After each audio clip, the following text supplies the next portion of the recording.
Hi, I'm Erica Douglas and welcome to today's Become a Mum Blogger video from the series. So we've already covered starting a blog and post pages and layout, and today we're going to be covering links, images and content.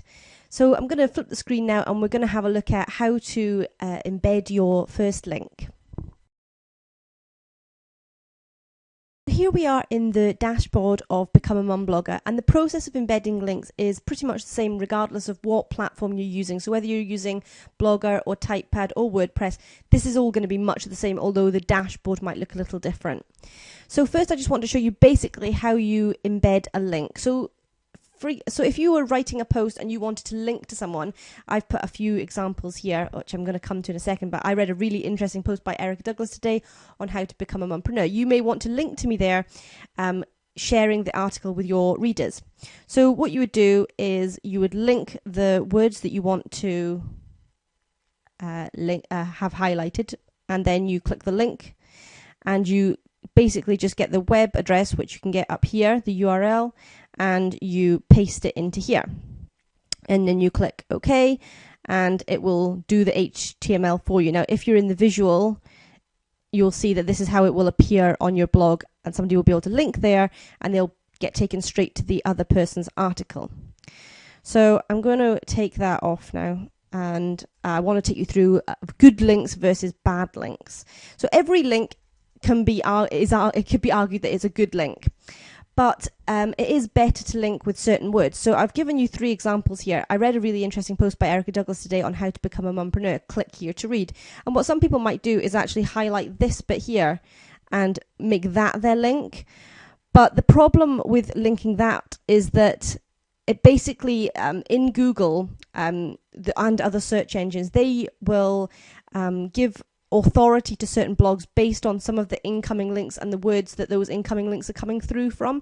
So if you've highlighted and linked with click here, the person will rank for the words click here and not the keywords that they're really trying to rank for. Now, I know this might be a little bit complicated at the moment. When you come to the search engine optimization video, will become apparent. So that's probably the worst kind of link that you can give.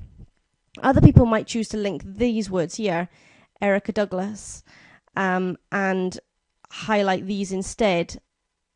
But the problem with that is that the likelihood is that most people will already rank first in Google for both their name and their blog name. It could be that they've put littlemummy.com in here, and often people will link with the littlemummy.com.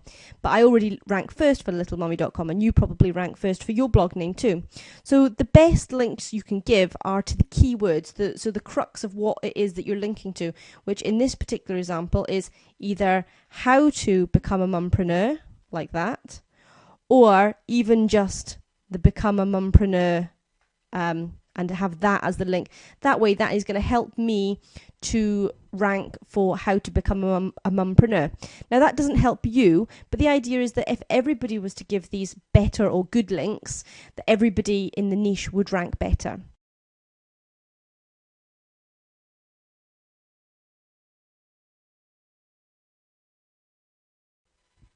So now I want to show you how to embed an image. And images are great for posts because it just adds a lot of interest and it helps you to illustrate what you're talking about.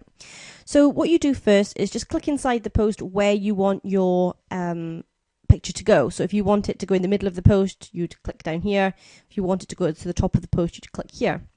Then you click the upload or insert image, and again, this will be a similar idea on all of the platforms.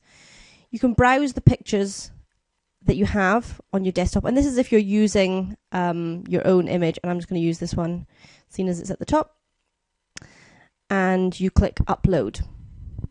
Take a couple of seconds to upload it, and then it'll give you some options. So you can title your picture here. You can add alternative text here. So if you want to include keywords for your post, and again, we're going to go into that in the search engine optimization lesson, but you may want to do that. You can add in your keywords here along with a description, which will help you to rank better for the topics that you're blogging about. Then you can decide where you want it to be aligned. So you can go to the left, to the center, or to the right. I'll go to the right for this one. and you can decide which size. There are two options for this one, and you can, because of the type of blog I've got for this one, it gives me an option to use it as a featured image as well. So once you've done all of that, you can insert into post, and I'll show you what it looks like in the visual. And as you can see, I've aligned it over to the right and the picture is now inside. So very, very simple. Where to find photos? So there are three main ways that I've found photos. The first is using my own images, as I've showed you there, my own images off my computer. This is a specific badge that we've had created for a mum bloggers trip, so that is one of our images. And an iStock photo, this is where you can actually buy photos if you want to use images. But the one that I like to do quite often, if I don't have an image myself to use, then I will use Flickr. Flickr, if you don't know, is a huge user-generated content site. So it's lots and lots of members who upload their photos. And what you can do is you can sometimes use some photos from Flickr. So let's think of something that we might want to talk about, and I'm going to show you how you would find a photo. So let's just say we're talking about business, and I want to show a picture of coins. So what I would do is I would go to advanced search. So I've clicked on search there, and then I go to advanced search. And I put in what I want to find, which is coins. I leave everyone's uploads. I leave these all exactly the same.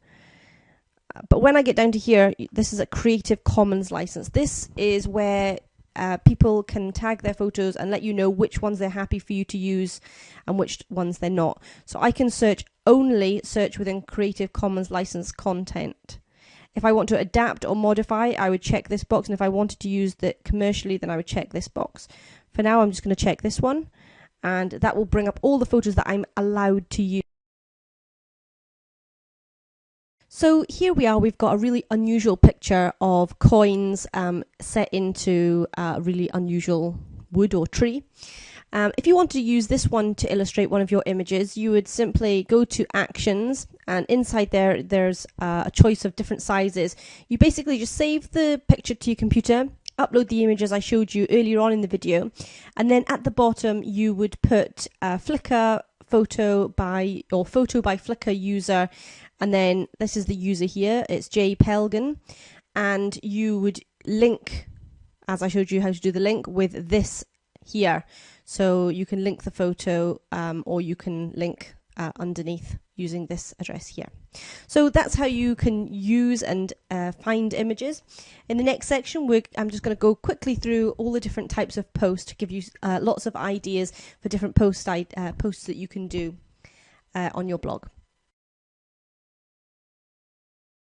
For the final section of today's video, I just want to take you through some of the ideas that you could use on your blog for the various different types of post. So the first one I've got is a list post, which is like a top 10, a top 50, the ultimate list. And these posts do really well because if it's really unique, then people will link to it and share the post. The second idea is a how-to post. That's self-explanatory, so it's how to do something. That can be a video, it can be a post, or it can just be a written tutorial. A discursive post, so this might be on something like abortion, where there are arguments for and against, and you might discuss both sides and use evidence within your post and link to other people's articles. A story, this could be fiction or non-fiction. A competition, again it's self-explanatory. A survey or poll on something, on some sort of current affair or something you want to find out about or something that interests your readers. A recipe, recipes do really well because lots of people actually search for recipes in search engines. A picture, again self-explanatory, we showed you how to upload a picture earlier on, so you might just do a straightforward picture, or you could just have a feature picture and some words underneath about what that picture is about. A review, so it can be a review of something that you've used. This can sometimes be just something that you've chosen to review, or later on we'll discuss how you can be paid to do reviews. An activity, so if you've done an activity with the kids, a craft activity, or again some sort of cooking day or some other thing, perhaps you've been bungee jumping, if you're that way inclined, then you might choose to do that. A case study or report, so I used to do mumpreneur case studies because I was interested in people starting or mums starting their own business, so I would do that. News or an update about something, so this can be about your life, or if you're blogging on a specific niche, it can be news about that specific niche. A slideshow, so that's just a number of pictures brought together in a slideshow, and we'll show you how to create a slideshow a bit later on in one of the later videos. A podcast, so that's like an audio recording, and you can do something of just you speaking, or you could interview someone. A video, so again, it's fairly self-explanatory, and we'll cover that in one of the later videos again. So that is all of the types of posts that you can use. I hope that that's given you lots of ideas, and that'll keep you going for a little while. I hope you've enjoyed today's video, and I'll be back next time with video 4 in the series. Thanks for watching.